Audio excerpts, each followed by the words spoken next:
Zaldico nagsalita na. Sana po ay hindi nila ako mapatay bago ko mailabas ang lahat. Matapang, diretsahan, walang takot. Hindi na ako mananahimik, ilalabas ko ang lahat ng katotohanan. May resibo, may ebidensya at may pangalan para sa bawat Pilipino. Sa wakas, binasag na ni Zaldico ang katahimikan. Na nag-deliver papunta sa bahay nila Pangulong Bongbong Marcos at Speaker Martin Romualdez mag-insert o magpasok ng 100 billion worth of projects sa BICAM. Ginawa ko lang ang utos sa akin, pero ngayon, handa na akong harapin ang lahat. Ginagamit ng administrasyon ang buong resources ng bansa para tumahimik ako. That he will shoot me if I will talk. Gagamitin ako bilang panakipbutas sa kanilang kampanya laban sa korupsyon. Matagal akong hindi nagsalita dahil may direktang utos sa akin. Huwag nang bumalik ng Pilipinas at manahimik na lamang. Umalis ako noong July 19, 2025 para sa aking medical check-up. Nakaplanong bumalik pagkatapos ng SONA ni Pangulo. Pero habang papauwi na ako, tinawagan ako ni dating Speaker Martin Romualdez at sinabihan, stay out of the country. You will be well taken care of as instructed by the President. Noon naniniwala pa ako sa kanila, kaya't hindi ako bumalik. Tumikom ang aking bibig, sumunod ako, pero ang hindi ko alam, ang ibig pala nilang sabihin sa aalagaan ka namin ay gagamitin ako bilang panakipbutas sa kanilang kampanya laban sa korupsyon. Ginawa nila akong poster boy ng kanilang sariling kasinungalingan. Nagsimula ito nung tumawag si Secmina pangandaman sa akin nung nag-umpisa ang BICAM process last year, 2024. Ang sabi niya, katatapos lang ng meeting nila ni Pangulo at may instructions na mag-insert o magpasok ng 100 billion worth of projects sa BICAM. At sinabi pa ni Secmina, you can confirm with Yusek Adrian Bersamin dahil magkasama sila sa meeting ni Pangulong BBM noong araw na yon. Tinawagan ko po agad si Yusek Adrian Bersamin at tinanong ko kung may instruction na ba ang Pangulo na magpasok ng 100 billion during their meeting. Ang sabi niya ay totoo nga po. Right after our conversation, tinawagan ko po si dating Speaker Martin Romualdez at nireport ko ang instructions ng Presidente to insert the 100 billion projects. At sinabi niya sa akin, what the President wants, he gets. After ng ilang araw, nag-set po ng meeting si Secmina Pangandaman at Yusek Adrian Bersamin sa amin ni dating Speaker Martin Romualdez sa Aguado Building in front of Gate 4 ng Malacanang at nandoon din po si Yusek Jojo Cadiz. During the meeting, binigay po ni Yusek Adrian Bersamin ang listahan na worth 100 billion. Tinanong ko po si Yusek Adrian kung saan galing ang listahan. Ang sagot niya, galing kay PBBM mismo at binigay niya ito mula sa brown leather bag. Nung sinabi po ni Yusek Adrian Bersamin yung brown leather bag, naalala ko noong nasa Singapore kami right after the elections, May 2022 sa Hilton Hotel,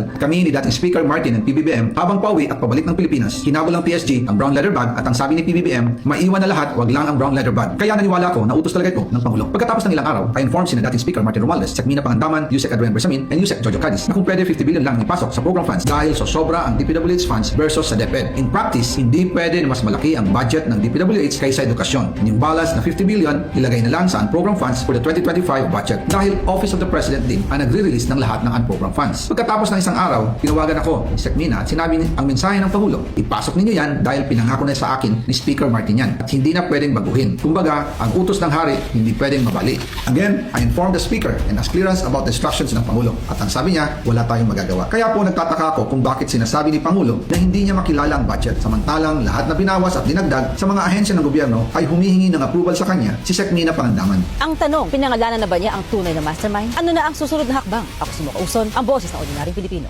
Mocha Uson Blog.